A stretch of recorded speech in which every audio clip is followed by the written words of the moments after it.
Doctor വന്ദനയുടെ കൊലപാതകത്തിൽ പ്രതി സന്ദീപിന് മാനസിക പ്രശ്നങ്ങളില്ലെന്ന് മനോരോഗ വിദഗ്ധന്റെ റിപ്പോർട്ട്. മാനസികാരോഗ്യ കേന്ദ്രത്തിലെ ഡോക്ടർ ജയിലിലെത്തി നടത്തിയ പരിശോധനയിലാണ് കണ്ടെത്തൽ. അതേസമയം സന്ദീപിനെ കസ്റ്റഡിയിൽ വാങ്ങാൻ അന്വേഷണ സംഘം നാളെ അപേക്ഷ നൽകും. 2 ദിവസം മുമ്പാണ് പ്രതി സന്ദീപിനെ പേരൂർക്കട മാനസിക ആരോഗ്യ കേന്ദ്രത്തിലെ ഡോക്ടർമാർ പരിശോധിച്ചത്. ഡോക്ടർമാരുടെ ചോദ്യങ്ങൾക്ക് കൃത്യമായി മറുപടി നൽകി. എന്നാൽ കൊലപാതകം സംബന്ധിച്ച വിവരങ്ങൾ ഒന്നും തന്നെ പറഞ്ഞില്ല.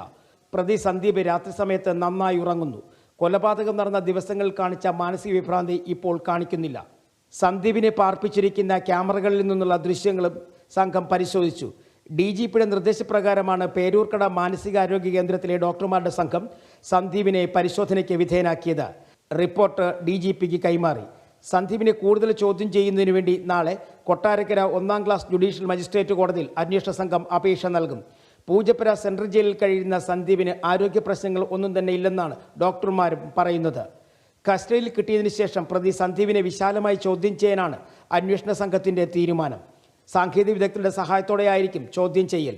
പ്രതിയുടെ നാടായ കുടവട്ടൂർ, കൊട്ടാരക്കര താലൂക്ക് ആശുപത്രി എന്നിവിടങ്ങളിൽ എത്തിച്ച് തെളിവെടുപ്പ് നടത്തുകയും ചെയ്യും.